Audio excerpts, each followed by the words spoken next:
Thank you guys all so fucking much for making it out tonight.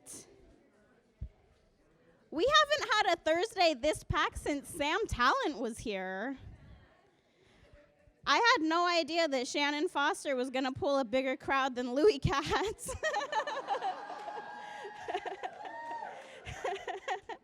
Oh my God. I'm your host, Brandy Lara. A little bit, hello, yeah, thank you. A little bit about me is I'm still in my Halloween costume from last year. I go as the same thing every year. I go as a bisexual slut with a drinking problem. Yeah. It's a joke I have to retire, unfortunately. I've been doing it for ages, but I also don't think I'm a slut anymore. Isn't that fucking sad? I was a proud slut for the longest, but I've had the same boyfriend for like 2 years now. I've only fucked him.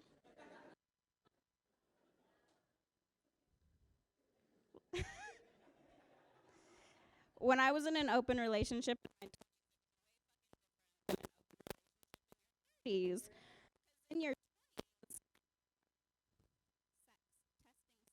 sex. Hello, sex. Hi? Fuck? That's on, right? I never know how loud I'm talking. So that, it all sounded the same to me. Being in an open relationship in my 20s was so different than being in an open relationship in my 30s. Like in my 20s, any given night, doesn't matter the night of the week, I would go out and be like, who is fucking, right? Yeah. But now I'm in my 30s and like, if you look at me for 3 seconds too long, I will go home. I don't have the energy to like go through all the things you have to do to fuck a new person. I just don't. I can't do the whole like, okay, don't put it in my butt. Make sure you put all of my toes in your mouth. And do you do the, while you also, at the same time? I don't have the energy anymore. I have fucking reruns of Love is Blind to catch up on, okay? That show is out in like 8 different countries now. It's not my fault I can't fuck anymore, okay? No, watching those shows though, those reality dating shows is like my fucking methadone though. Because I grew up in the early 2000s with VH1. Does anyone know what that means? It means Flavor of Love and Rock of Love with Flavor Flav and Bret Michaels, okay? And if anyone doesn't know what that is, you take a washed up musician from the 80s, you put them in a house with 30 women who want to fuck them, and supply them with a bunch of alcohol for a month. Now imagine this, okay? It's 2003. I just got done with school. It's 3 p.m. I'm in 8th grade. I go home and put on VH1, and I'm like, oh, all 20 of those girls who want to fall in love with that one guy, all of them sluts. Nope. But that one guy who's fucking all 20 of them, nah, not a slut. He's cool. I high-five myself. Oh my God, horrible. I posted a picture of myself in a bikini on Reddit recently. I feel like, yeah, I was gonna say, I feel like you guys don't know what Reddit is. This doesn't seem like a Reddit crowd. There's essentially just endless amounts of sub-forums for every different topic you can think of. But I posted one for thick women, and I got a bunch of DMs, picture of me in my bikini, get a bunch of DMs. But one of them stands out. It says, "You've been invited to post in our subreddit." Flattered. That's what I actually said because I have asthma. But I was flattered, and I clicked on it, and it said, based on the photo you posted, we think you would be a great addition to our subreddit. Cellulite gone wild.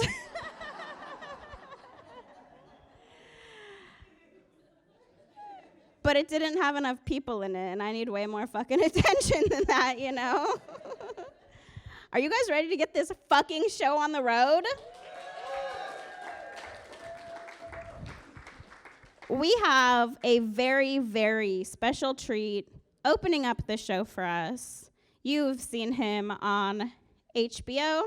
You have seen him on Conan. Give it the fuck up for comedy legend Tony Kameen.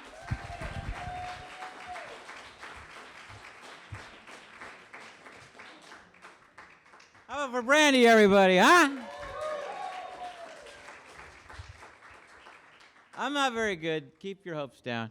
But what's up, Eureka, right? Heck yeah, love it up here. Oh, I wish I was dead. Anyway, great to be here. I'm a little out of it. I got to apologize. I had a show in Monterey, and it was a great show, great club, great hotel. However, I didn't get any sleep because there was a couple, yes, having the loudest and craziest sex for hours and hours right on the internet. And I'm paying for it, so I got to watch it, you know. My hands are tied, so to speak. Anyway, it's nice to be up here. Nice to be back in California. I got to visit my grandma on the way up. My grandma, Nell Piccolo. That's her name. Don't laugh. That's just her name. You racist motherfuckers. Against old Italian ladies. She's 98. She turned 98 last October. 98 years old. Nell Piccolo, about this big. Actually, this year, about this big. Every year, it's a little, you know. I think that's how she's finally going to go. It'd be, oh, there went Grandma. Died doing what she loved. Shrinking a little every year. I don't know if she loved it, but she's fucking good at it. So we're watching football over the holidays a couple years ago. I don't write a lot. And one of the players got hit right in the crotch with the ball. And she goes, oh, he got it right in the gizmo. And I thought, yes, thank you, Grandma. Because that's how I want my grandma to think of a penis is a gizmo. Okay? Because a gizmo is a gadget or contraption that one is unfamiliar with. And I like that in a grandma-penis relationship. Keep them separated. You know, I don't want her referring to that part of the body that's something she's fond of. You know, say the guy gets hit right in the ball. Oh, that guy got it right in the hard candy. I love to suck on big black hard candy. Grandma, what the fuck? Oh, anyway, I'm having a good, guys having a good year? Yeah, Eureka, I'm having a good year. I'm having a great year. In February, I got to go to England for a month to do comedy, which was great. I got to admit, as a white guy, it was nice to be in headquarters. And it's a long flight. It's like 4.5 movies long flight from LA. But I don't watch the movies. I'll tell you what I do on the plane. I like to watch the in-flight trip map, where you see your plane going across the thing, not to scale, giant plane, slowly lumbering across there. And they also give you some, you need edibles to make it fun. I gotta be it. But I have a feeling, Eureka, you know that already. And what's also great is they give you some great trip facts, some great trip info along the bottom of the screen. Time at point of departure. You're like, okay, that's time back in LA. That's handy to know, I guess. Next one. Time at destination. That's a good one. Okay, that's the time in London. All right, I set my clock there. I wonder, oh, they're just going to bed there right now. Okay, that's fun. Then there's another trip fact. Time left in journey. That's the big one. That's one we're all watching that one go down. Time left in journey. That's a biggie. Then they throw in one no one ever needs. outside temperature. Like, what the fuck? I don't even think, are we allowed out there even? I don't even think the pilot needs to know that shit. Hey, Chuck, I'm going to head out for a smoke. Holy shit, minus 700.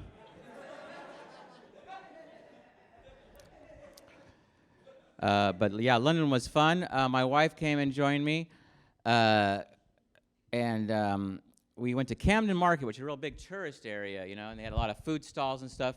And we split this crazy corn dog. It's called a Korean corn dog. Has anybody had one of these things? You're nodding, ma'am. Or weird, sir. I can't tell.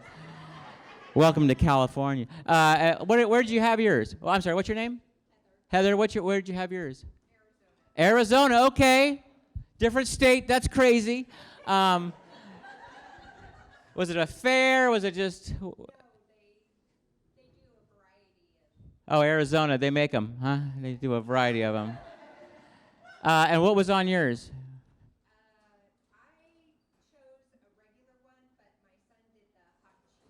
Hot Cheeto, yeah, it's crazy, right? Yeah, they're nuts.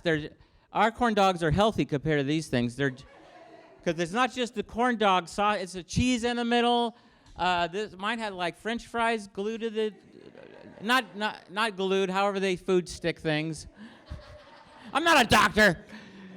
French fries, sriracha, giant thing, and I'm splitting this with my wife. I get right down to the stick, and I say, "Wow, that was a really good corn dog." And I go to throw away stick, and right then I trip on a cobblestone, and I hit my head on the street hard. And I look up at my wife, all blurry, and I'm like, I love you. And I do. But that's not why I said it. I said it because I hit my head really hard, you know, and I didn't know how bad I was hurt. And just in case of the worst scenario that I died, I didn't want my last words on earth to be, wow, that was a really good corn dog. So I threw that out there as like an insurance policy. I love you, you know? And my wife thought that was really romantic.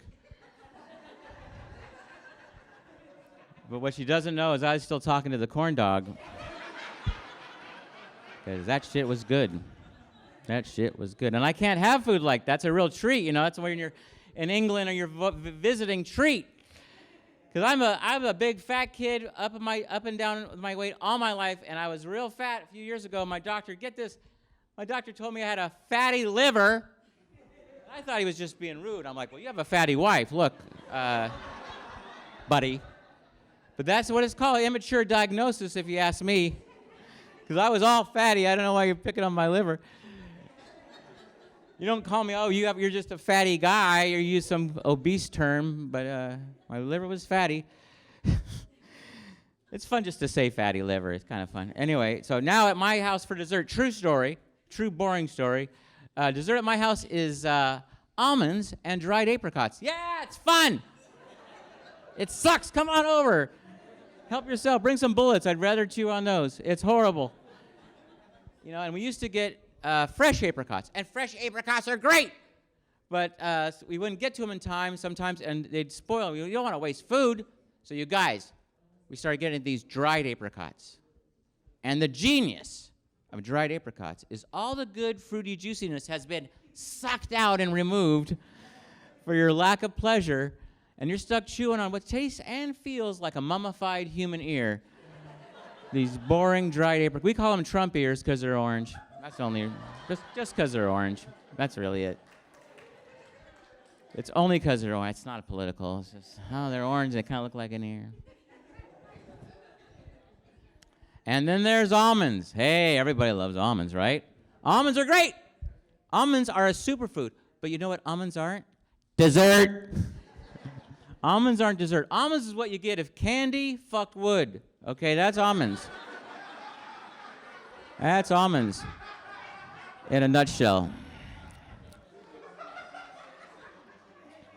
It's my one goddamn good joke.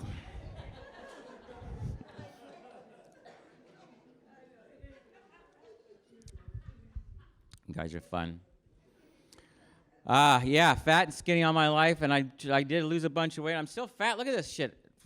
Big belly, big man boobs, but check out, I got the wrist of a 9-year-old Asian violinist. Look at this shit. Sucks. I lost all that weight. I thought it was going to be great. Oh, yeah, I'll be in shape. Nuh-uh. I'm just cold and weak. I asked my wife to help me open an envelope last week. Yeah, and I'm fucking old. It sucks, man. Old white guy, not popular. Old white guy, a.k.a. the enemy. Old white guy, yeah. It's horrible. And plus, you get angrier. Us old white guys, we got angrier for no reason. The other day, I got mad at a menu in a diner. It said, try our famous pancakes. I'm like, famous pancakes? Name one. No reason for it. And you got to watch it, or one day you wake up and you're raiding the Capitol, if you're an old white guy. And again, it's old and you get angry, and again, for no reason. True story. The other day, guy parks in front of my house. Can you believe that shit? The audacity to illegally park. Thanks, you guys, for coming. It's a great show. I'll be here all weekend, so come on by. And so I'm trying to be better because as an old guy, you got to try to be positive and try to be empowering to women. For example, my wife makes a lot more money than I do, and I allow it. Yeah, and people try to my friends tease me. They're like, well, isn't that emasculating, Tony? I'm like, yeah, sometimes when she's at work, I emasculate 3 or 4 times a day. But look, hey, thanks a lot, you guys. Enjoy the rest of the show. Sorry to end on a jerk-off joke.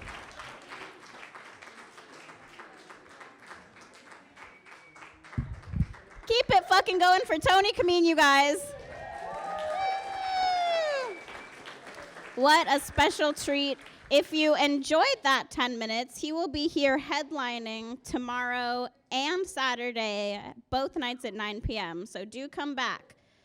But in the meantime, we're going to open up our local New Faces Showcase. So what this is basically every comedian you'll see tonight will be somewhat new. If we can have another spectrum, and it's of new comedians, they're all somewhere on it, from just beginning to 2 years in, okay? Our first comedian on the showcase, a good friend of the club, been coming around quite some time now. Give it the fuck up for Markles, everybody.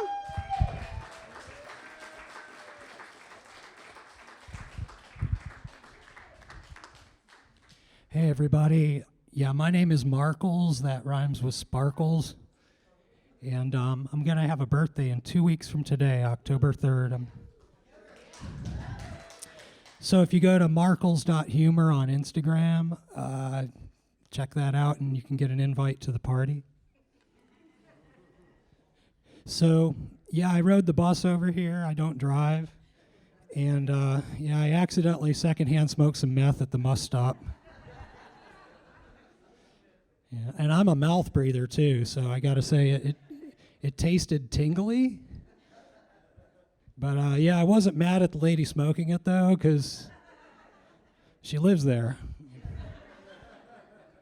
It's her place. It's her rules. But, then I got on the bus, and there's this woman talking really loudly that she got charged with getting in a fight with a baby. And I was like, I don't know, lady. I wasn't there. Maybe she had to prove who the bigger baby was. Or the candy was just too tempting. I don't know, maybe the baby started it. Would you guys believe that my career as a stripper did not really last very long? Yeah, the audience, they kept yelling, "Leave it on." That's a lie. It failed because I did not have enough daddy issues. Okay, that's another lie. I have lots of daddy issues, clearly. But still, back in the day at the strip club, I thought it was unfair that I got tipped $1 for every 80 cents a woman earned. I thought, that's not right. That's not fair. So, how can I thought to myself, how can one male stripper make a difference? How can I help ratify the Equal Rights Amendment? So, you know what I did on election days? This is where I voted. I still did some pole dancing. That's right. That was on election days where I voted until they made me leave. That didn't work out either, so I thought I'd try my hand, fool that I am. I thought I'd try running for public office, But you guys know what dyslexia is, right? Well, I have dyslexia, and it ruined my chances at a political career because I was out on the campaign trail kissing hands and shaking babies. It was a fucking nightmare, I tell you. Well, still, I did try. You guys want to hear my political platform? Okay, here's on family values. I think that if your mom or dad had a sex change operation, but they never told you about it, then they failed at being a transparent. And transparents need visibility. Think about it. Okay, you guys. Well, my campaign crew, they came up with some different ideas. They pointed out to me there's more mixed race, interracial babies now than ever before. So my slogan was, perhaps humanity will fuck our way out of all this bigotry and hatred yet. And I'll tell you guys, that's the kind of movement I can really get behind, if you know what I'm saying. You guys want to hear my newest joke? Okay, this is untested. But I just recovered from surgery, I've been recovering from this medical procedure. I had my perineum removed. So you can find my OnlyFans page is Untainted. I tell you guys, I love to write dirty jokes, though, and I have a really hard time minding my P's and Q's. So I developed an alphabet fetish. And now I'm part of the LMNOP community.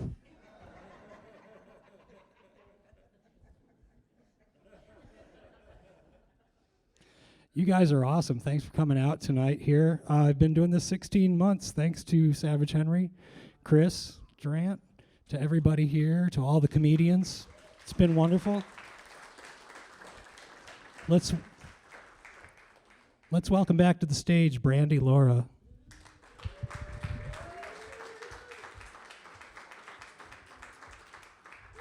Keep it going for Marcos, guys.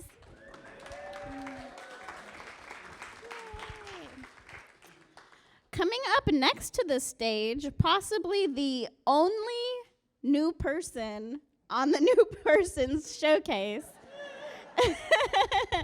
Brand new to the scene. Someone say boo? Oh.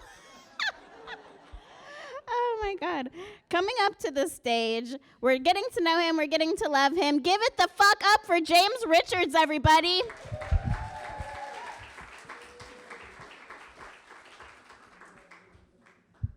Hi. Hi, thanks. Hey, how's it going? Savage Henry. Thursday night. Crowd, hey. So I don't really think it's that weird to want to get a sex doll. I know we're not supposed to champion for those guys, but I feel bad for them, man. Because if we're against them, we should also be against men who have fleshlights. Isn't it worse to only own the whole? I mean, I think that's savage, because how does the misogyny get anywhere worse than a pussy you can literally put into your pocket? Like, what? You don't do that. This is a society.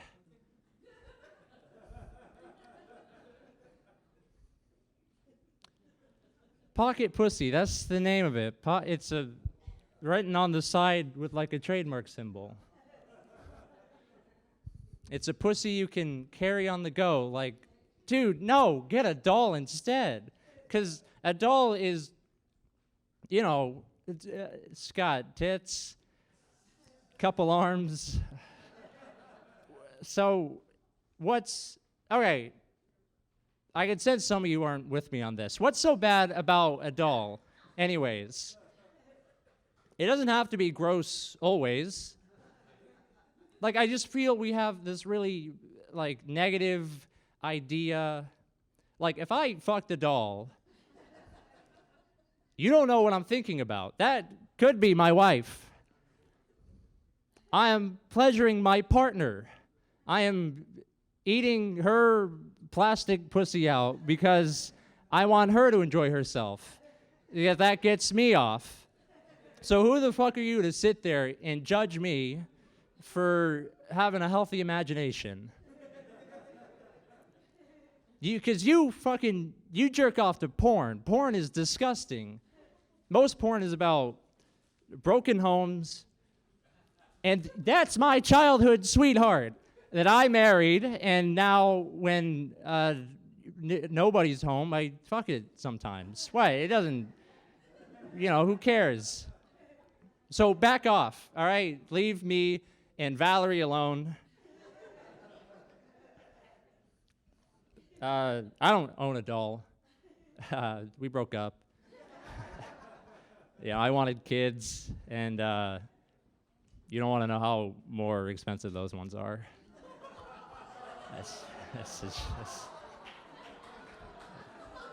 Yes.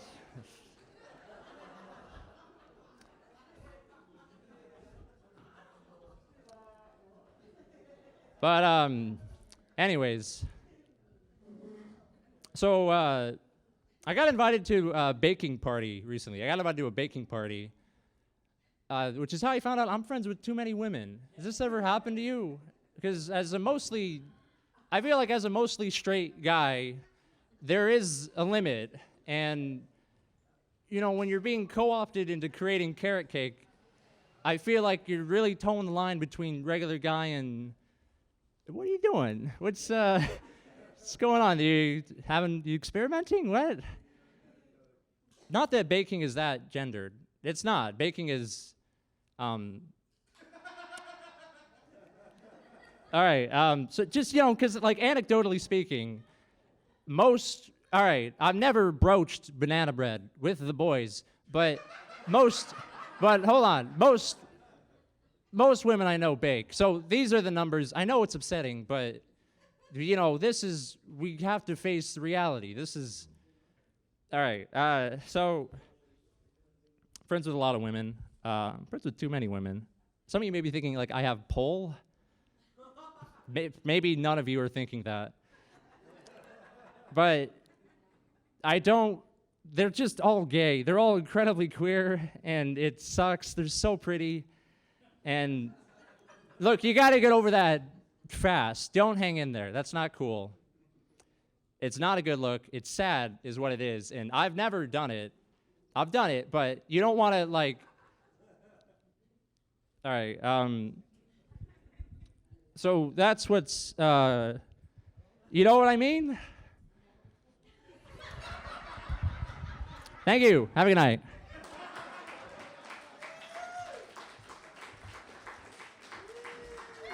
One more time for James Richards, you guys. I wonder how much having a pocket pussy deters the likelihood of some guy killing a woman that rejects him at the bar. That's fine. Too dark. I get it. I'm going to keep it moving right along. Our next comedian he's been in the scene for quite some time now. We are so fucking happy to have him here tonight. Give it up for Bijan Zagami.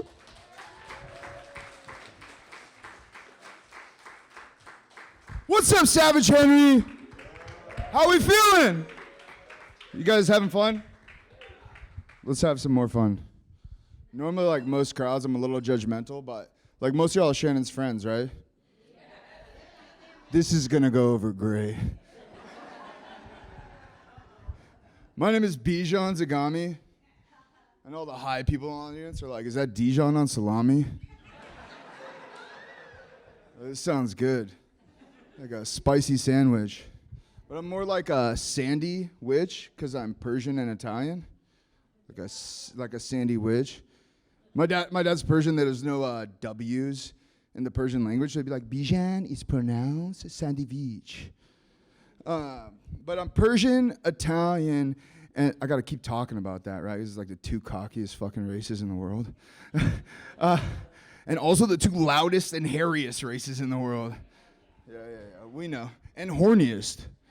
Brandy was saying she doesn't feel like a slut anymore. I'm still a slut. Persian, Italian, and Jew. And it's Ashkenazi Jew, which I feel like is the Jewiest of the Jews. Because like I've never heard of another kind of Jew. Just Ashkenazi, which is like some Jew-ass shit. But Persian, Italian, Jew. So I'm really, really, really lucky. I don't have one of those big old feed me cocaine noses. You know the nose where you're like looking at a guy and you're looking up and you're like, dude, you could put a lot of fucking drugs up there, you know? Like a drug dealer's like licking his lips like, I'm gonna make me a lot of money right now. Y'all like drugs? Y'all are Shannon's friends. I know y'all like drugs, all right?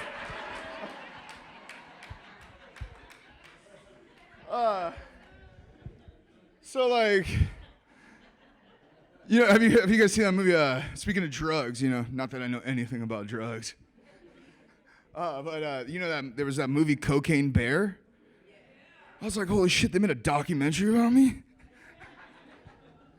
So they made the Cocaine Bear movie, and it had me thinking. You know, I was thinking, like, if I sold drugs, which I obviously don't know anything about, but if I did, for all intents and purposes, you know, if I was going to sell drugs to animals, what kind of animal would I sell drugs to?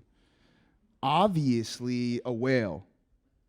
Right? Like a whale? That's the biggest animal in Animal Kingdom. That's where you're going to make the most fucking money, is a whale. Okay? But like a whale is too slow, it's not going to do cocaine. A dolphin, though? But dolphins are fast, they're agile, okay? It's called a blowhole. It's a hole for blow, okay? And, you know, there's gay dolphins. Dolphins beat their kids. If any animal's doing cocaine, it's dolphins. You can't really sell cocaine in the water. You're going to lose a lot of product, right? I don't know anything about selling drugs. But like a land animal, who's going to be your number one customer? Elephant. There we go. Can we get her like something, you know? Elephant, you know? Like, can you imagine an elephant snorting a line of cocaine? Just being like, shoots the cocaine in the air. Another elephant does the cocaine out of the air. A cocaine elephant circus? I paid a lot of money for a cocaine elephant circus. You know how much secondhand cocaine you get at a cocaine elephant circus? I mean, worth the ticket price alone. So speaking of drugs and animals, think about like animals and sex, you know? Not sex with animals, calm fucking down, okay? But if animals behave like humans, that'd be fucking weird. They're just like talking to each other for hours before they have sex. Yeah, I really care about your feelings. No, but if humans behave like animals. Okay, so if humans behave like animals, like I think of like lions, you know? Like if I see your girl and I like her and I can beat you up, that's my girl now. She's coming up with me. Maybe you can't fight. You don't know how to fight. You got to roll around with like 3 other dudes all the time and just like gangbang chicks together because you don't know how to fight. You know? But you think, do you guys know about giraffes? So, like that's the deepest throat in the animal kingdom, okay?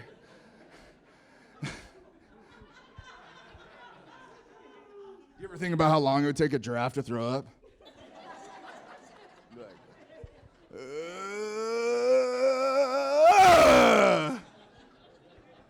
No, but before male and female giraffes have sex, the male has to taste the woman's piss. Like, that'd be weird. I'm like, yo, girl, I'm trying to fuck, but I need a urine sample real quick. Daddy needs a shot. I'm fucking joking, okay? It happened one time, okay, and I was really high. No, but, you know, like clownfish. Do you guys know about clownfish? It's fucking Discovery Channel education in this bitch tonight. So clownfish, if there's too many male clownfish in a school of clownfish, some of the men will turn themselves into women to keep the clownfish going, right? Population. So like that's the equivalent if I'm at a party with my bros and it's like a fucking sausage fest, you know? And I look at my homie, I'm like, yo, Chris, there's too many dudes here. He's like, what are we gonna do? I was like, we're gonna go in the bathroom. We're gonna put these wigs on. We're gonna tuck our shit and let the boys have some fun. But that's like, you know, like your buddy's in the bathroom, you know, and you're in the bathroom with them wearing this wig and shit, you know, all orange and white. And you look back at him before he fucks, you know, and you're like, hey, bro, I'm just clowning. All right, guys, thank you so much. That was my time. Let's give it up for Brandy for hosting. The ex-slut. Keep it fucking going for Bijan Zagami, you guys. That was amazing.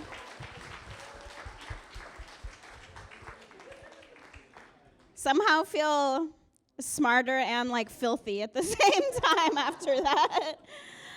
Our next comedian is a good friend of mine, has been doing comedy here at the club for quite some time now. Give it the fuck up for my friend, Leslie Ann.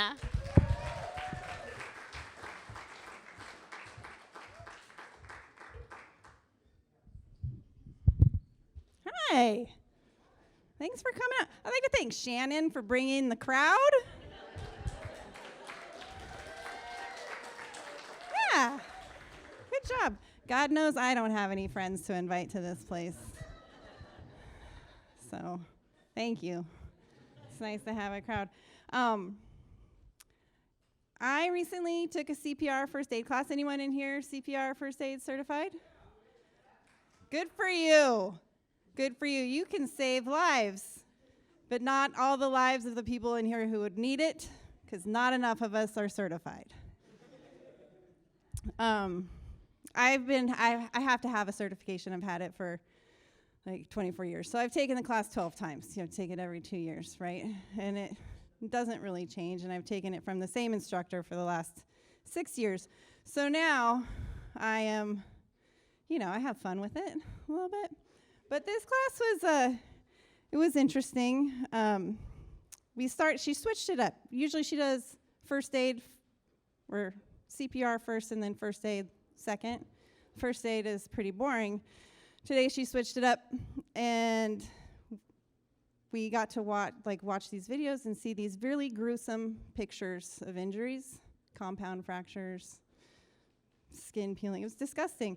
And I can't even look at the pictures. How the fuck am I going to help somebody who is dying, broken in front of me? I was just like, is part of this like knowing your limitations and just knowing like, I'm not going to be able to help that person with the bone sticking out of their leg?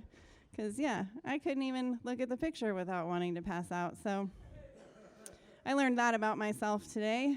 And I think the best part was after lunch.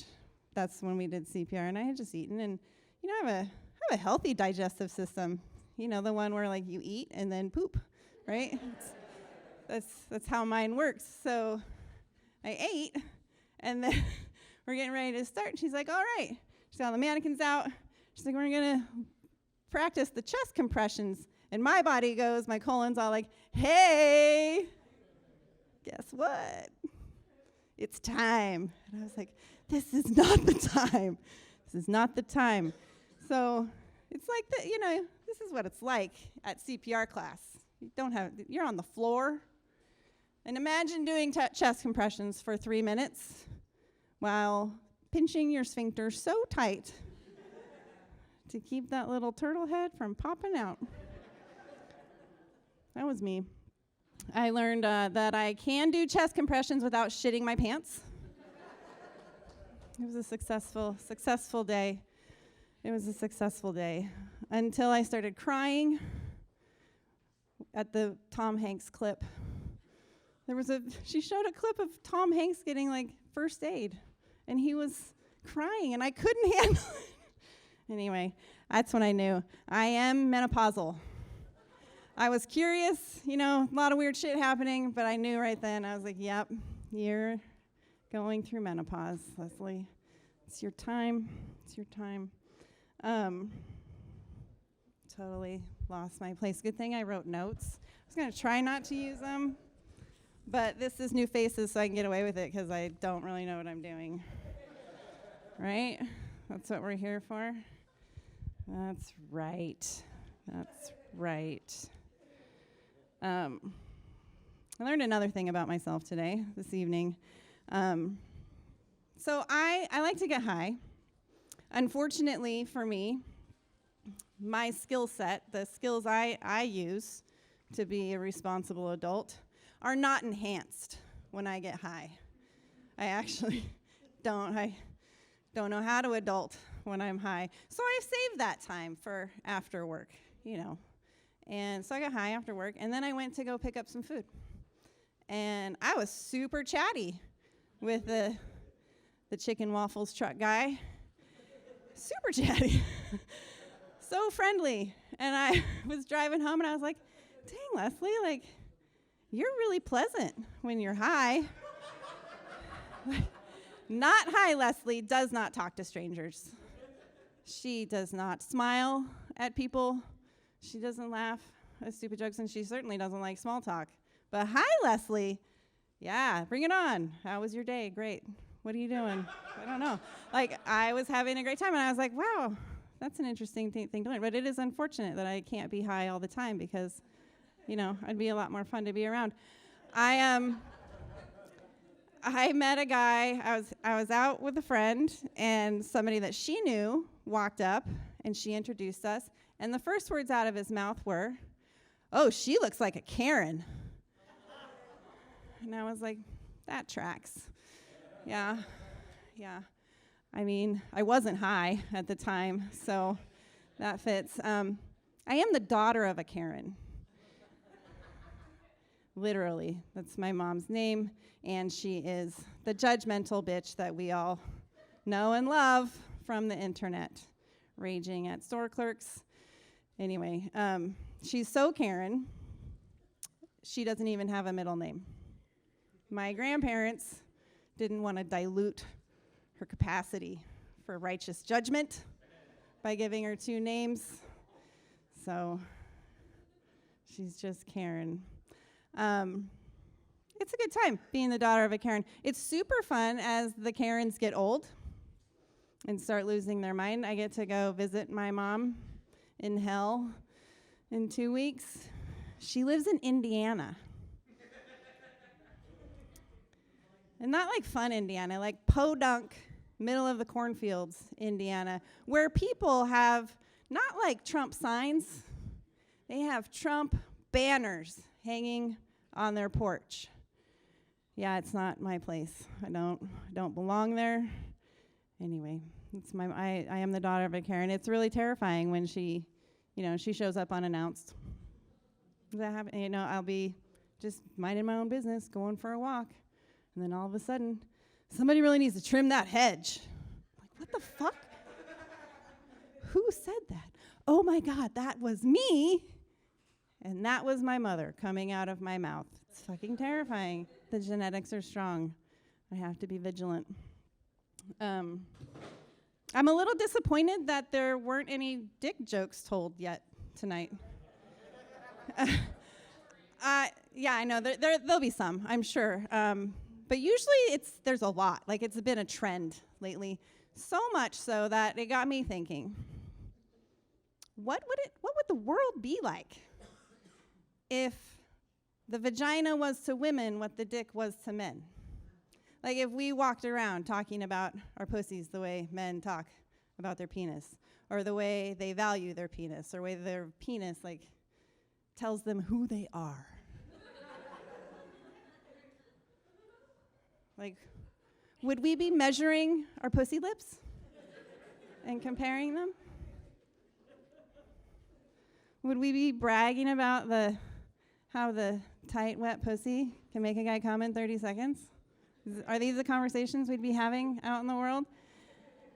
What would be different? Like, would the government be regulating the testicles the way they're regulating the uterus? So many questions. But I realized the reason why we can't talk about pussies the way men talk about their dicks is because we'd have to walk around the world with dudes with pitched tents all day long. Nobody wants to see that. Nobody wants to see that. Right? Right? Just like, I mean, I'm not going to speak for everybody, but can we cool it with the dick pics? Not just the dick pics, can we cool it with the drawing of penis and balls on the walls of every fucking bathroom and store and park wall there is? I don't understand. Like, they're not that attractive. And don't get me wrong, I'm interested in the penis. Like, I like the penis. I like what it does for me. I don't really like to look at it, right? So I would like men to stop sending me pictures of that ugly fucking thing.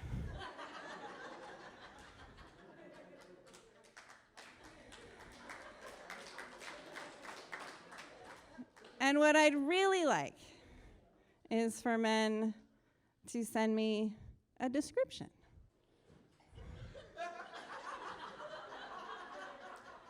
Use your words.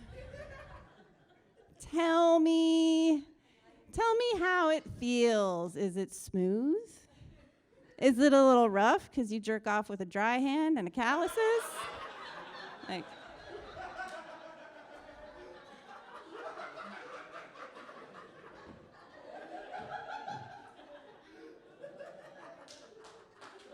is it silky because you use expensive lotion?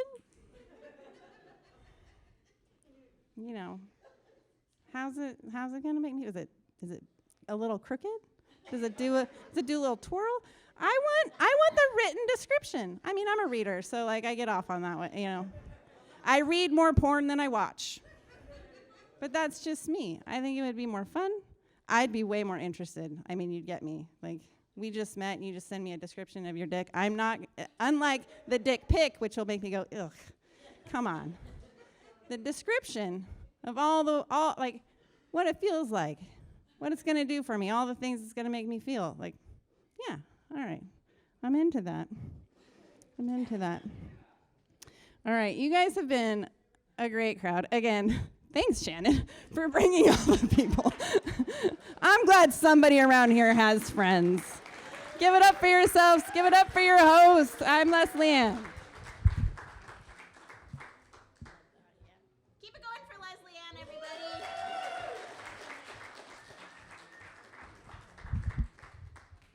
I just thought of something while she was up here. If Shannon and all her friends are here, who the fuck is left in Rio Del?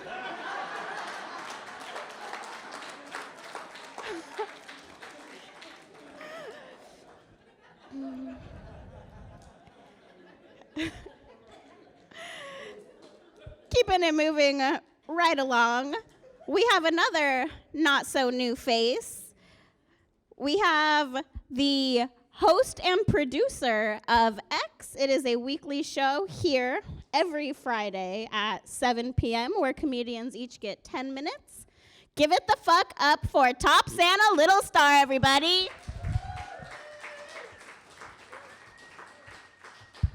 Keep it going for the host, Brandy. Don't worry, I will be talking about dicks. My very first joke, in fact. So I didn't plan for it, but everybody really set me up so lovely. Yeah, I recently also got a dick pic, and it was from another comedian, and he was trying to date me, but he didn't think he like had what it took to like, you know, slide into my DMs. So he was like, I just got to lead with this. I have a giant penis. Can I please send you a photo? I mean, he asked, and I was like, well, fuck, no, I'm curious. Like, I mean, I'm not even interested, but, like, I kind of want to see it. I'm going to show my friends. So, yeah, fucking definitely send that shit over. And it was huge. Honestly, I was like, fuck, dude, that's too big. I'm not interested, but thank you. In case I need another log to put up the teepee, I'll give you a call. Yeah, the thing about growing up looking like this is I'm pretty light-skinned, so like people, unless they know my name, I feel like I'm constantly coming out of the closet as an Indian. And growing up, it's like I lived in a teepee. We didn't even have closets. I had to come out of the fucking cupboard. I know. So I'm half white and I'm half native, and so people are always like, well, fuck, is she gonna call the cops? Or is she gonna call in her ancestors? I know. No, it's not you. It's me. What if, like, every time you said that, though, it was actually true, but, like, sexually? Okay, go with me. I've decided recently that, like, I think I'm asexual. Not like completely asexual, I'm more like bisexual. Because most of the time, I'm asexual. Sometimes I just want to be sexual. Anybody in here fans of stop signs? No? Yeah, nobody is. How about stop signs in parking lots? Yeah, I feel like stop signs in parking lots are kind of like security guards. It's like, we see you, we just don't respect you. Okay, now for the best part of the show. I'm gonna do a little interpretive comedy. I went to college for agriculture, and I had this special degree where literally in the writing, in the bylaws, if you read the bylaws, it said that it would pay for me to get one complete undergraduate degree. So I did all of one minus one class, and then I did all of another, and then finished both of them the last semester. And one of those things that I studied was about bugs, and fucking, oh my God, I'm obsessed with bugs. So I've been trying to figure out how to work that material into comedy. And since we're in slug country, you guys are in for a fucking treat, because does anyone in here know about how slugs have sex? Oh, I'm gonna act it out for you, so you're all gonna know after tonight. Yeah, get ready. It's pretty exciting. So first of all, slugs fuck around a lot. They're hermaphroditic. Anybody in here know what that means? It's okay. I'll explain it. It means they have both a pussy and a penis. But it's fucking crazy, okay? If you've ever seen a slug, like, they move around like this, right? So technically this is called their foot, but it's like also their pussy. So they're kind of like always pussyfooting around, which I kind of fuck with that. But okay, so they meet each other, and for this is gonna be the other slug, so. So they meet each other, right? And it's like a really sexy courting. Just pretend like this one is also dancing. It's like a 24-hour dance. We dance around each other for 24 hours, so just go with me here. A couple hours later. Yeah, so anyway, then we get closer together, and we're like merging and shit, and it's like, oh my God. Yeah, just fucking get in there deep and nice and deep like. So anyway, then they do this thing. So it's called like membrane permeation. They literally like, they don't have a penis outside of their body. If you've ever seen them, pick them up. No, they like it. They grow it. They're like fucking.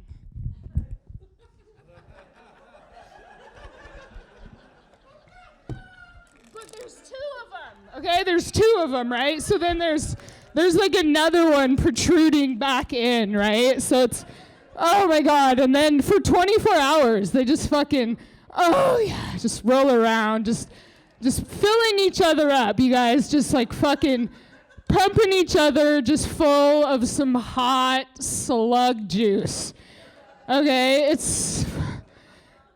getting hot just thinking about it right now, so I'm just gonna slime out of this. Get a little more comfortable into my slug beater. I know. You don't really beat them. It's more of a chuck, you know, more of a slug chucker, if you will. But anyway, as I was saying, so they're in there like pretty fucking deep, you know, and it's like 24 hours, and then they're like, well, we both need to get something out of this. It's not like human sex. I know. Just wait for it. So they're like, okay, we both have to get something out of this, right? So they're like, okay, and just fucking dump hot loads into each other. Just, Oh, fuck, it's so good. It's so good to watch. And then they're so respectful with each other. I know, you're disgusted. I see the look on your face. But they use their mouths and they fucking just... And they fucking clean each other up. It's so respectful and fucking classy. Like, you can't even get that from a partner these days. Anyway, I guess what I'm trying to say is like, fucking slugs, you know? They stab each other in the front.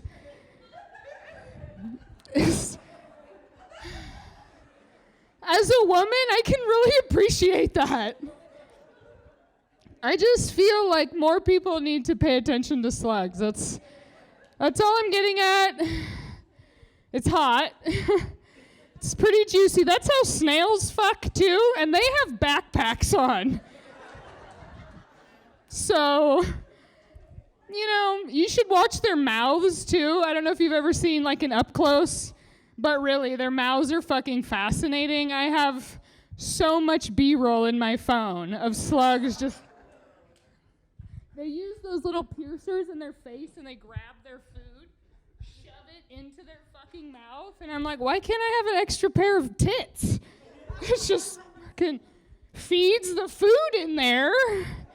I don't know. Anyway, that's where I'm going with it. But slugs, you guys, I feel like everybody needs a slug.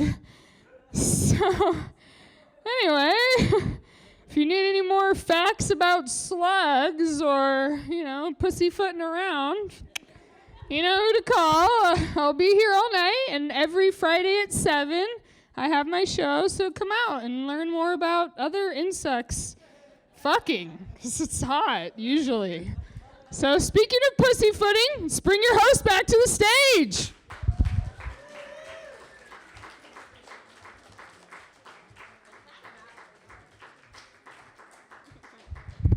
I do love me pussyfooting. I never say stuff how it is. I always just pussyfoot around it like she said.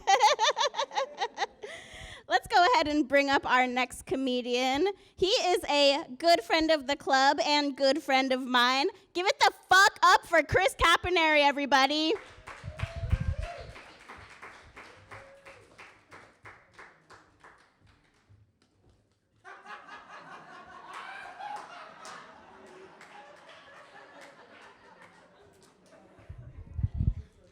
That stool has seen a lot of abuse in this club, ladies and gentlemen.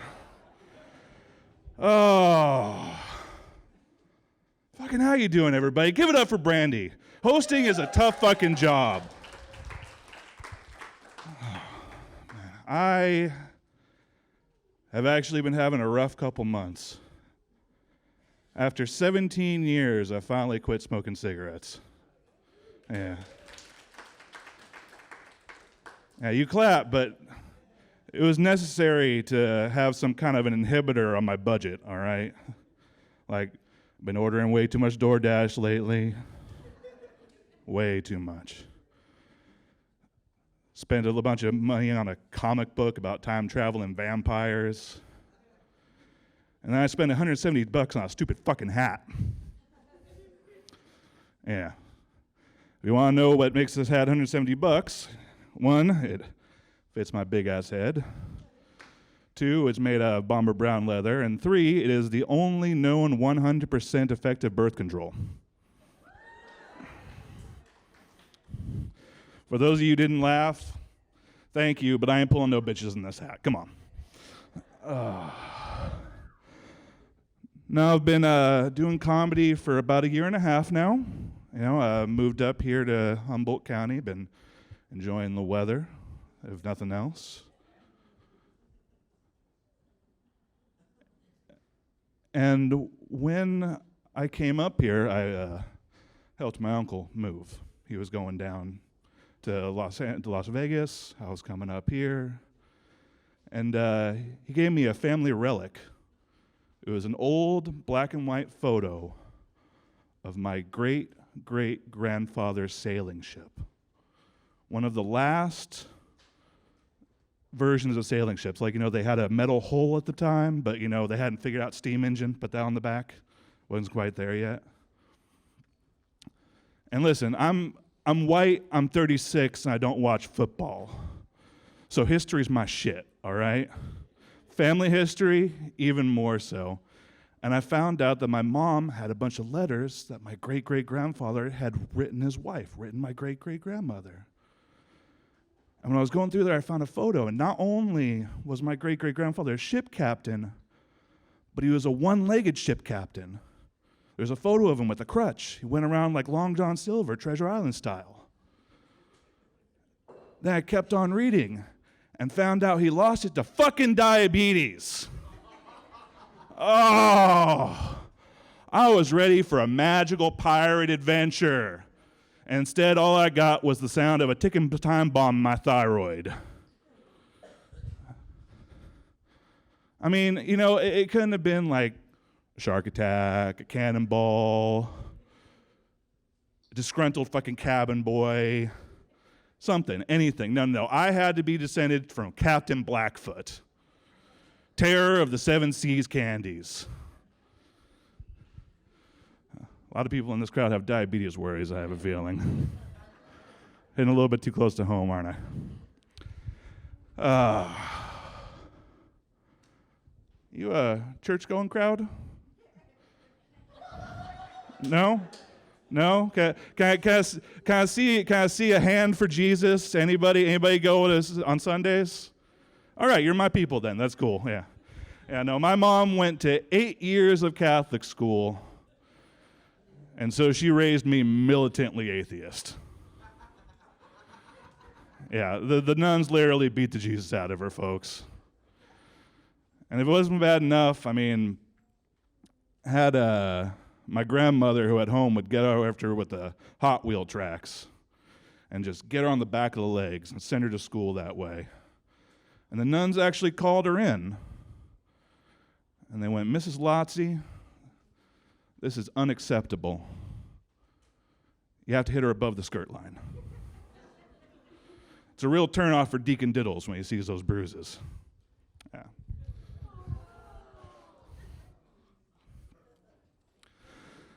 I agree with Leslie. Notes are allowed. Sorry, folks. I got you with the Windex, at least. That was a good one.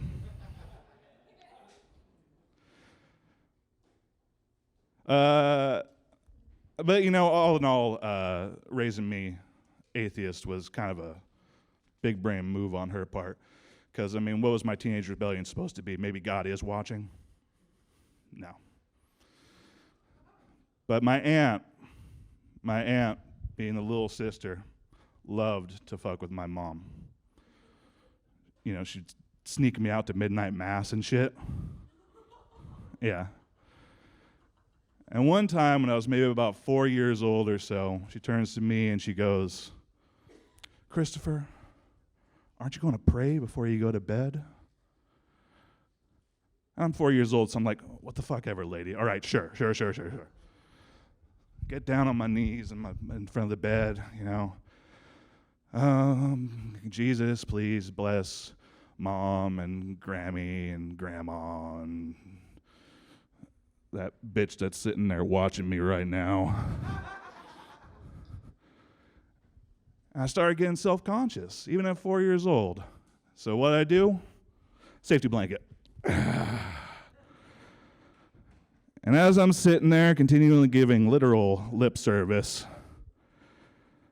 I hear from behind me, "Jesus can't see you if you do that." So I take it back off, and it's only years later that I start thinking, too much DoorDash. Shingles, insulation, drywall. Jesus can't get through the safety blanket. Only Jesus and the boogeyman, the only two. Oh, man. No, but coming up here and doing comedy, it's been a rough thing because I had a horrible, awful fear of being on stage. Couldn't stand it. When I was 8 years old, we had a school play. I was living in Paradise, California, which if you haven't heard of it, it burned down. It's okay. And the teacher is passing around the script, and I started reading it, and it's about a gold miner. And the gold miner is poor and brokenhearted and covered in parasites. And little 8-year-old me goes, perfect. I was born for this role. So I'm sitting there writhing on stage with my classmates dressed up like lice, dancing around me and shit. And everything goes well until the very last scene where I'm supposed to find the gold. And I have 3 lines. We're rich, we can pay off our debt, everything's going to be okay. And even 8-year-old me is like, nah, that ain't never happening. And so I blank in front of everybody as they stare at me like all of you are now. Yeah, this is my fucking nightmare, and I got no cigarettes to fall back on after this is done. Oh, man. Oh, but yeah, I mean, coming here and making friends has been real nice. Me and Shannon and all the other wonderful people that you've seen tonight. Because I was stuck under house arrest for about 10 years before I moved up here. Yeah, and you guys might know it as having a kid. Yeah. I was 23 years old, and my girlfriend came up to me and went, "I'm pregnant." And I looked at her and I went, "It's okay, it's all right. I'm going to take care of everything. Don't you worry about it." And she goes, "I want to keep it." Okay, plan B. B for baby. A is out the window. Yeah.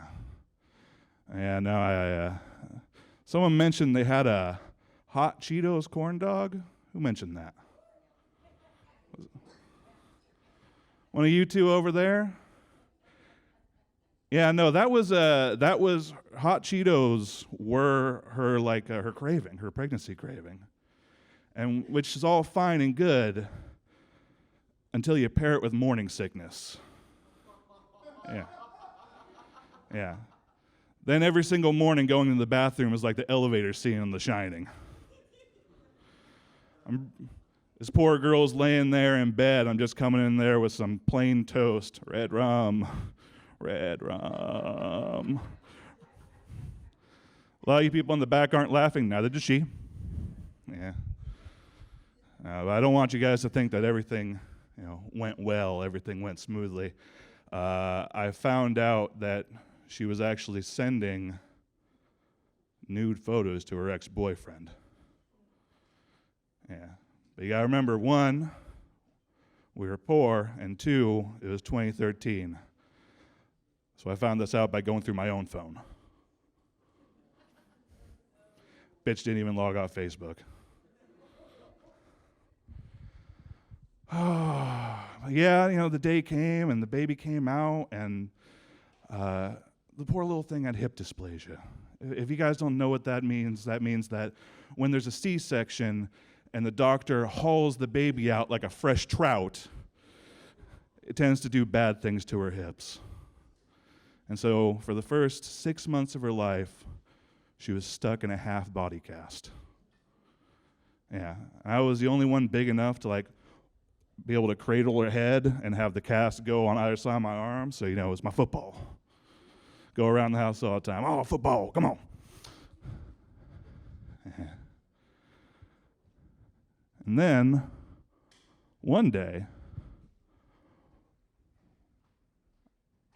I had someone come in to my front door and serve me child support papers.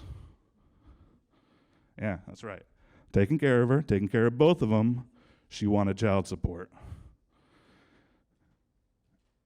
Now, the thing is that way back when this all started, took her into Planned Parenthood, and they told me conception was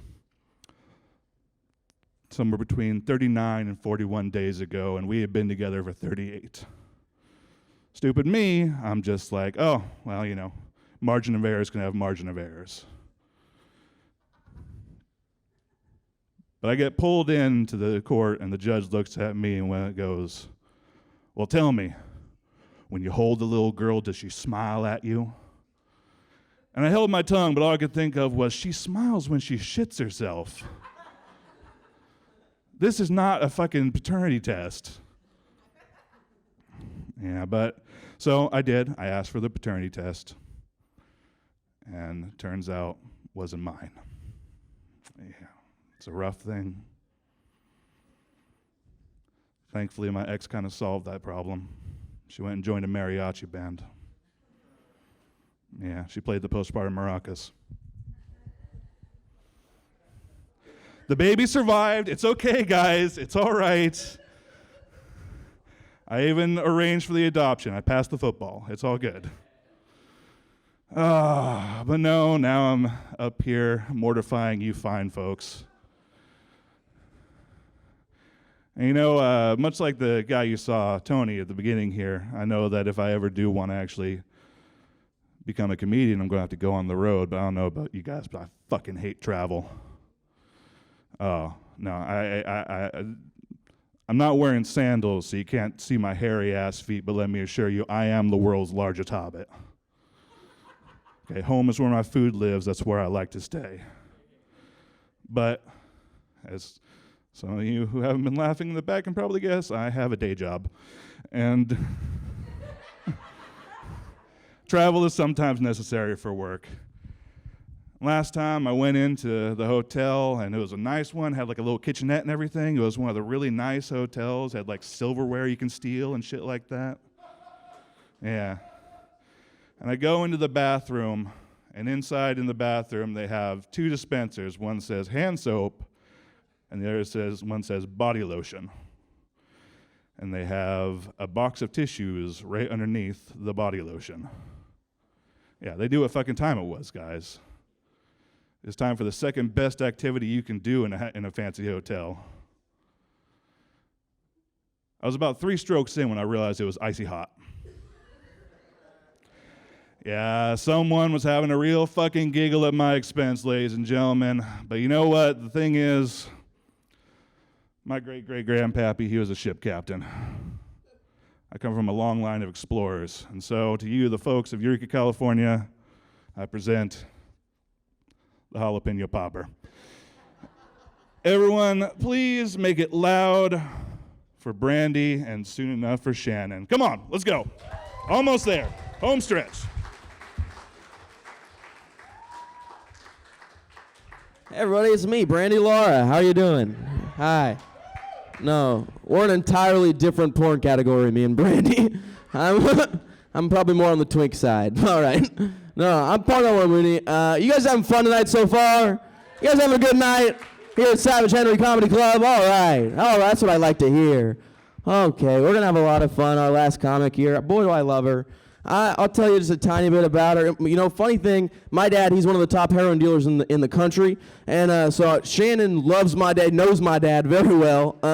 Only person in this club that's met my dad.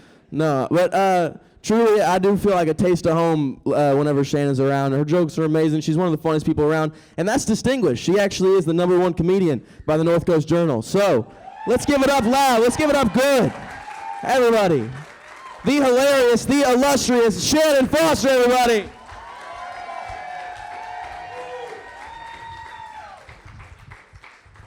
Hi, everybody. Thank you for coming out. Family, friends, the mayor of Rio Dell. Yeah. Yeah, I thought about starting this comedy set with a anal joke, but fuck it. Now, when I was 16, I had my first kid, and the timer.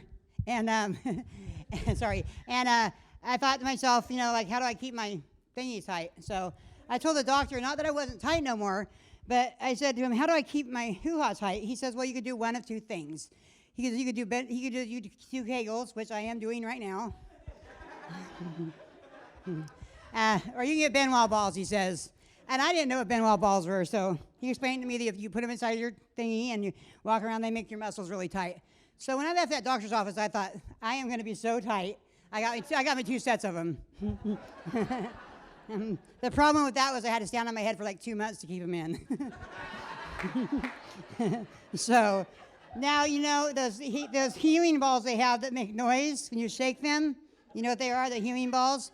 Well, I don't have mine in right now, but otherwise I'd tell you like this. Name that tune. No, I've had 4 boyfriends in my life, not 4 sex partners, but 4 boyfriends. The first one was a cancer. So, the second one had cancer and died. The third one had cancer and died. So I had tattooed on me 40 pounds lighter, warning, causes cancer. Mind you, I have several more tattoos on me too. So I was in the bar one night, and I was telling this guy how I seen my hoo-ha on local porn. He's like, well, how do you know it's yours? I'm like, well, the tattoo.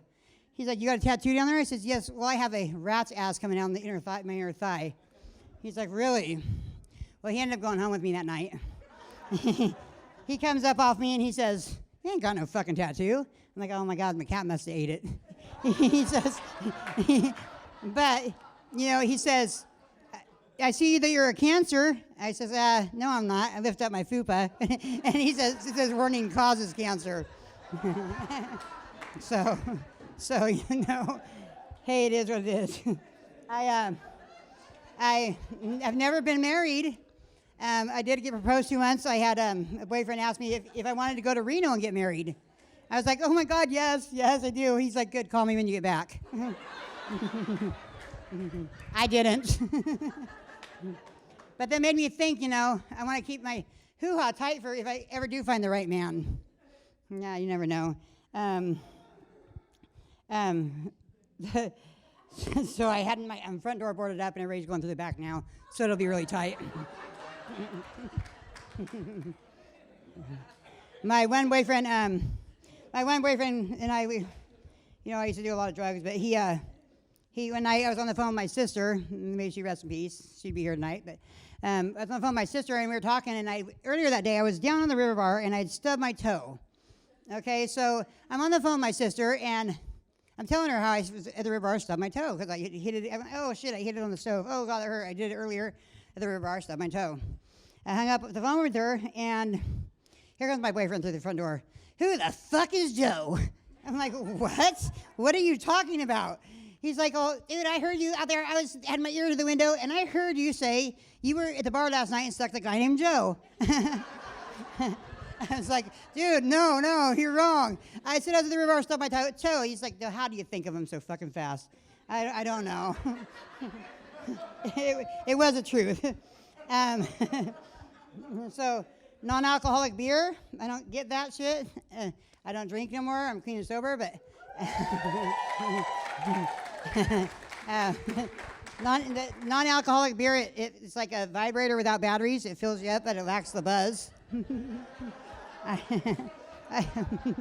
have 4 grandkids. Every time I go over to visit my grandkids, my kids are like, hide the toys from my mom because she's scouting for new toys to make. I do make my own sex toys. It's true, you know. But when I want to have some alone time with myself and to do the thing with myself, I tell everybody I'm going to go play solitaire. So you know if I'm playing solitaire, leave me the fuck alone.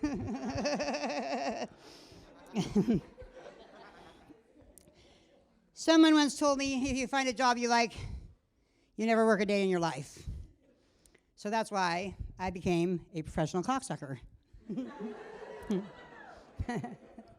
know how you tell the difference between a professional and a good cocksucker? We never have sinus colds.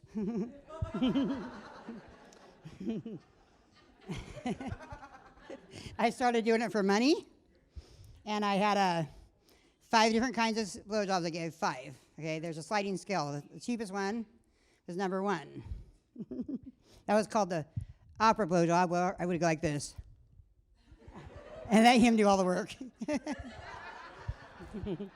Number two was the Hummer, because I can't. Or no, number 2. I'm sorry, was the Metalhead.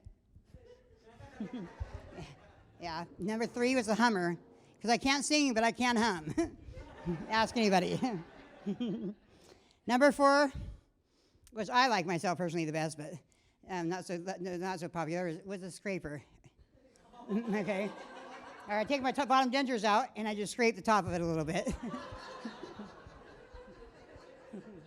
Number 5, which is most famous, most popular with people my age, is the Gummer, where I take them both out and gum it.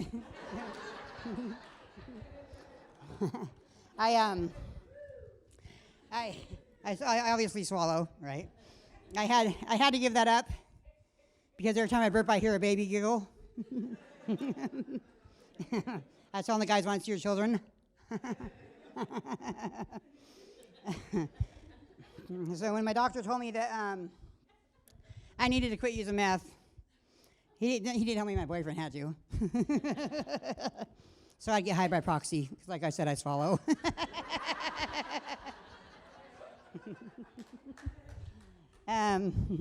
Yeah, so when me and my boyfriend broke up, and yeah, I changed the names of all my jokes, okay? When me and my boyfriend broke up, I was like, well, how am I going to get high now? So I decided to go on dates and bring him home with me, have him come on my chest, and if it cracked back, then I'd swallow.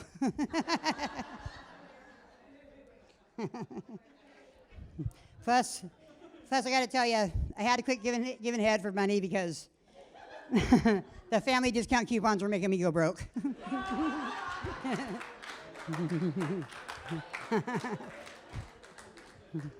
As y'all know, because you're all family and friends here. Like I said, I changed the names. I don't have a strap on, I have a strap in. So, like, what's up with cooking and orgasms? For me, they're the same. I can do them both myself, but I'd rather have somebody else do it for me. For sure. And I'll tell you another thing about cooking and orgasms. And a line I never want to hear, I say again, in the kitchen or the bedroom is, looks funny but smells okay, I'll eat it.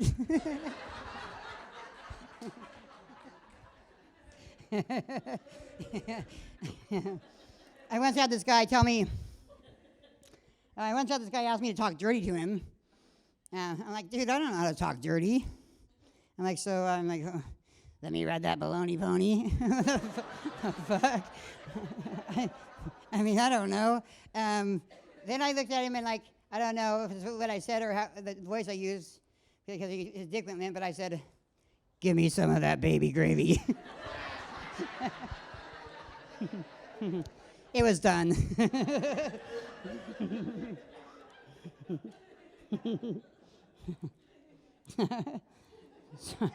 Sorry. Sorry, guys. Yeah, did I say when I said I had 4 boyfriends, number 4 is still alive, and he's in this room.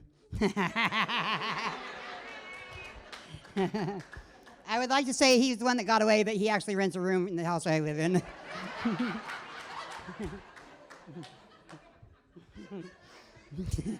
I won't look at you, don't worry.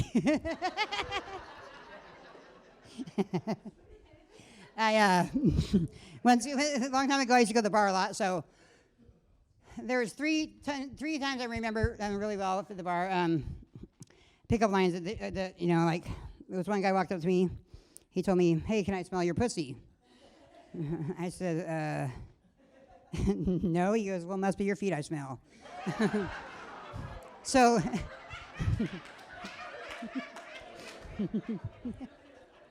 So I had sex with my shoes on for a long time after that.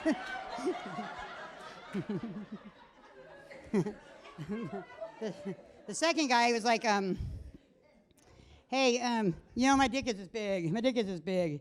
I'm like, "Dude, whatever." Finally, I said, "Fuck it." He said, I thought. I went home with him. Would you believe? Half hour after we had sex, he tells me, "Are you gonna leave or what?" I'm like, "Dude, I came in and got an inch. I'm staying until I get 8." And the other guy was in the bar telling me his dick was so long it almost touched the floor. So I'm like, "Oh, whatever, dude. I've been hearing this a lot lately." He's like, "No, my dick is like 3 inches from the floor." And like right now it is. I'm like, "Dude, the only time your dick is 3 inches from the floor is when you're doing push-ups." I'm sorry. I was like I said, I used to do head for money. I was actually head queen for like 3 years in a row. I got a roadhead scholar. I mean, that means I gave head while I was driving. Hit cruise control and just lean over.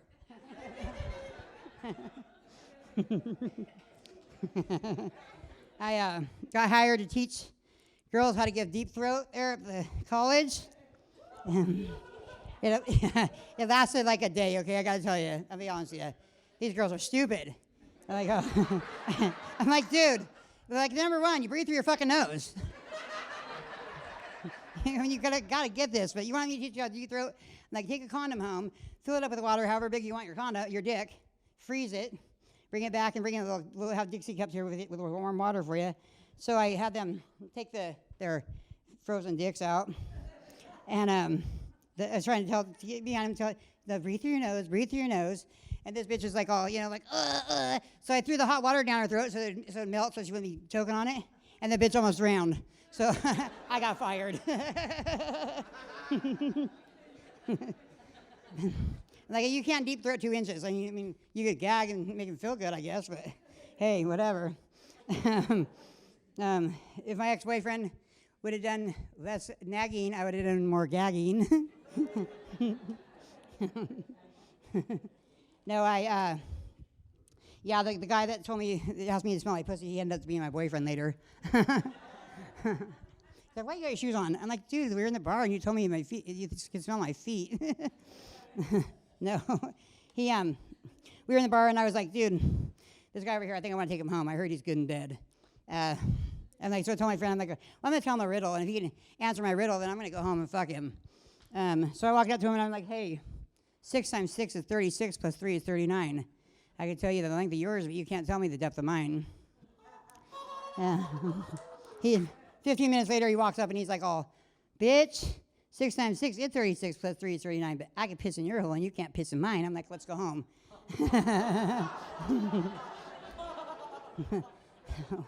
That was boyfriend number 3.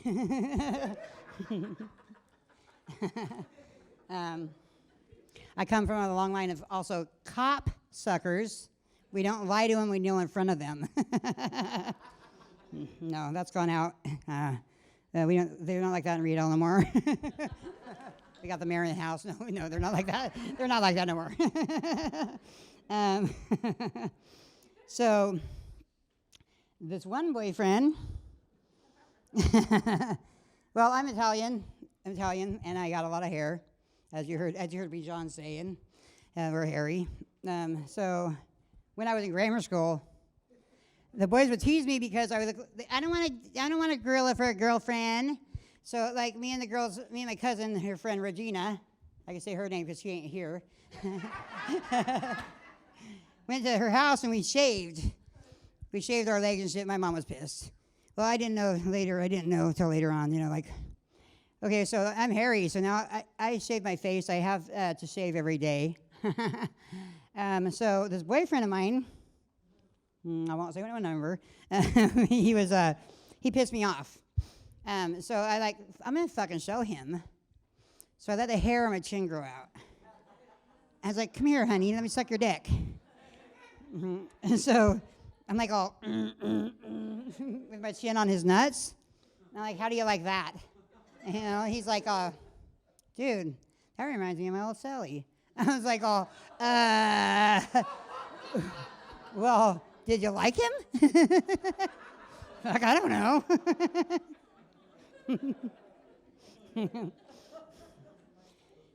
And one time I was told that, I want to say right now that I have 20 months clean and sober. Yes. But one time I was told that that if you stick meth in your butt, you will get higher. I'm like, yeah, fucking right on. So I knew my boyfriend was coming over that day, and we had sex. We used to have sex like 3 times a day. Yeah. So he knew he was coming over, so I had some dope, and I took a line and I chopped it up and I put it in this little tiny tube, kind that you put in your nose when you're in the hospital. My neighbor over here might remember this story. I put it in a tube, and it took me forever to get that line in that tube. And I put it in my butt, and I'm like, yeah, I didn't feel no fucking higher. I'm like, dude, I didn't feel any different. So my boyfriend comes over, and we start having sex. And he's like, he comes up, and he's like, dude, you got a white ring around your asshole. I was like, okay. So I told him what I did. I'm like, well, I stuck this dope in my butt, and he's like, do you feel any different? I'm like, absolutely not. I don't. He goes, well, your sphincter's working overtime. I'm like, okay. Right on. So, and let me tell you, the moral to that story is if you're going to put meth in your butt, you need to add water.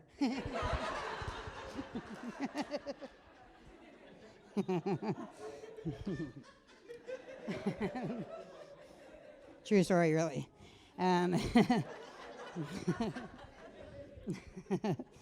I don't like to do 69 these days because I can't stop farting.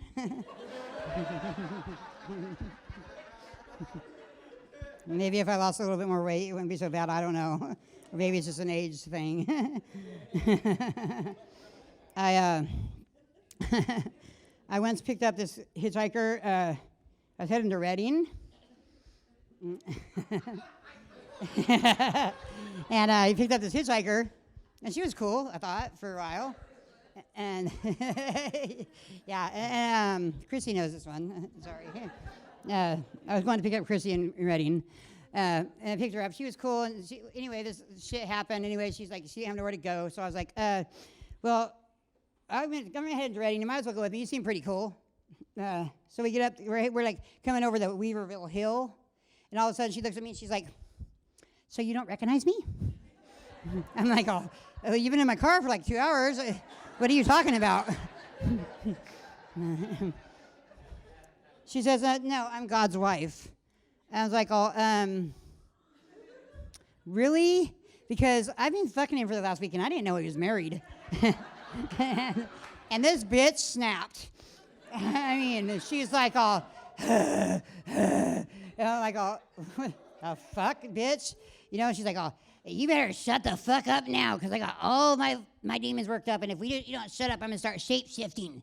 I'm like, bitch, then shape yourself into a car and be on your way. Fuck, really? We pulled into Reading, and she ended up stealing my dog. She actually did 6 months in jail for it because she bit the cop that arrested her for it. You know, like I'm like, oh, he bit you? He's like, no, the girl bit me, not your dog. Okay, right on. I went camping recently with a bunch of ladies, and we didn't have no toilet for a while. And this chick come up out the bushes, and I said, what are you doing? She's like, well, I was going to go there and go pee, but I was going to squat and pee, but, you know, I don't want to squat and pee because every time I do, the pee runs down my leg. I'm like, well, part your hair different. She says, I ain't got none.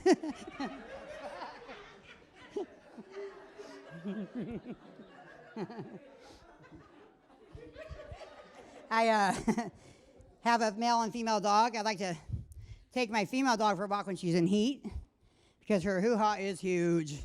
And, you know, like, and these guys are like, oh my God, look at that dog's twat. It is fucking huge. I'm like, oh, now look at mine. I was in the bar about a week or two later, and this guy walked up to me. He goes, how's your pussy doing tonight? I'm like, oh, do I fucking know you? He goes, I've seen you walking your fucking dog. Of course you know me. My grandson, he's a little cutie. He recently his teacher asked him what his favorite season was, and he said garlic salt. That's right. Now, I guess my time is up. Aww. Yeah, I'm not a dirty cocksucker. I meant to say earlier, or I wasn't. And you know, like I want that thing clean, so I clean it myself because baby wipes just don't work to clean it off. I'm like washing that thing. So nowadays, the only time I stand on my head is when my ex-boyfriend can't get it up. I let him drop it in. Yes, it's that heavy.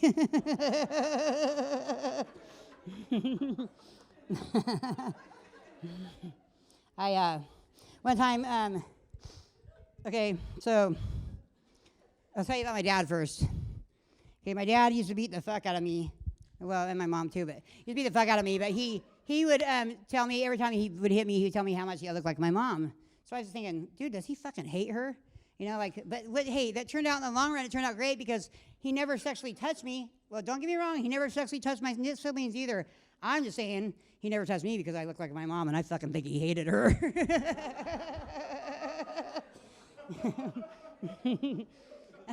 Seriously.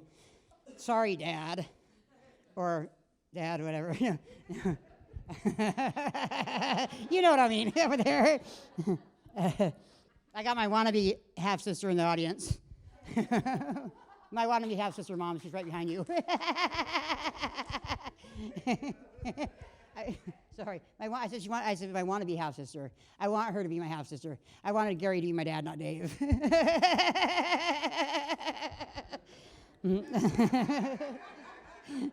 So when my kids were younger, I would fight with their dad a lot, and it was Easter time, and so I came in the house and I was like, you know, fuck you and fuck the Easter Bunny. I'm fucking out of here. And on the way out the door, I said, oh, by the way, I fucked the Easter Bunny. And out the door I went. So the kids were crying. Their dad was like, oh, bitch. Anyway, fucking a couple years ago, I told my daughter, I says, hey, I'm sorry if I ruined Easter for you when you were a kid. She's like, what are you talking about? I says, when I told you guys I fucked the Easter Bunny. She's like, I don't know what you're talking about. I says, yeah, remember I told you I fucked the Easter Bunny and left, and it's like, oh, we weren't, and you guys were crying? She goes, oh, we weren't crying because you fucked the Easter Bunny, Mom. We were crying because you cheated on our dad.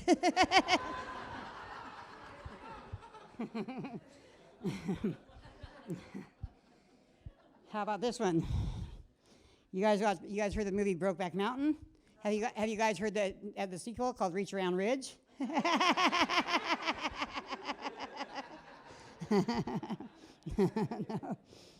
Yeah.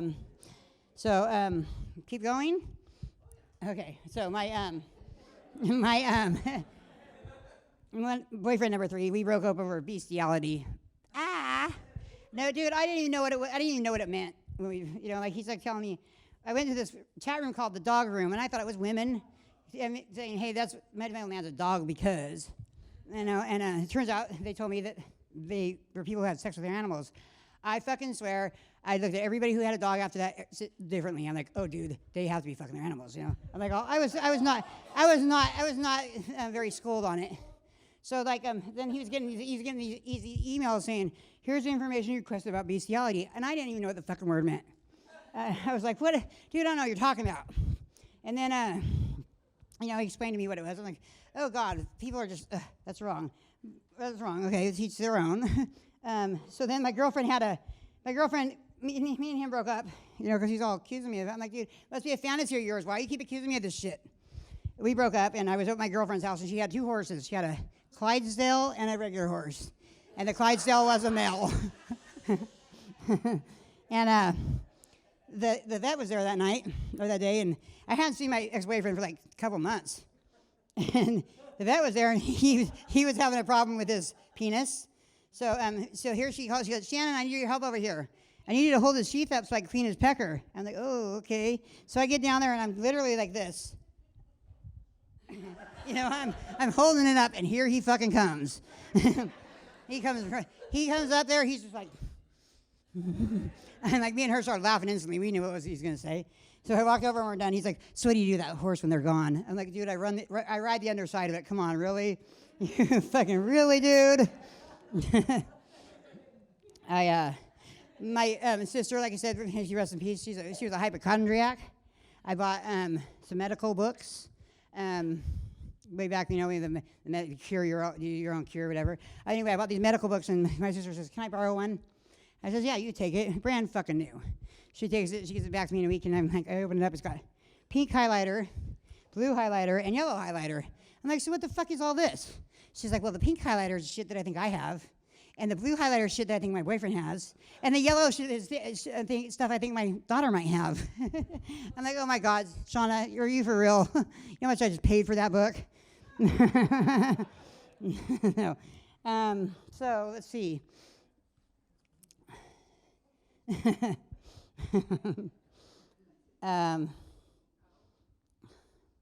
What's that? I am. Well, some of this stuff I better not say because I haven't worked it out yet. But I will tell you. So I did make up these little poems. Roses are red, violets are blue. If the cops ask, I was with you. And this goes for all the guys I've been with. Daisies are white, roses are red. The only time I liked you when I was giving you head. So I'm going to leave you guys with this one. What's the difference between a lady in church and a lady in the bathtub? A lady in church has hope in her soul. The lady in the bathtub has got soap in her hole. I'm Shannon Foster. Thank you, everybody. Give it up for Shannon Foster, everybody. Oh, my goodness gracious. As an orphan crack baby, I've told a lot of people in my life I wish they were my mother, but for the first time, I think Shannon might be my mother. All right, no. You guys have been wonderful, truly a wonderful crowd. Give it up for yourselves for coming out tonight. Give it up for Shannon for asking y'all to come out tonight. You were amazing. She was amazing. And give it up, please, for all the comics you got to see tonight. They were all the new faces, all the semi-new faces, and they all did their best for us tonight. Please tip your bartender. Please get home safe. Call the one Uber we got left here in Humboldt County. And make sure you get back home so you can keep coming back to Savage Henry Comedy. Come check out our weekend shows this weekend. Tony Kamen coming in, and it's going to be a great time. It's going to be a wonderful time. So come in this weekend. Check it out. He's a wonderful comedian. Have a good night, folks. Take good care. I'm Parnell Mooney.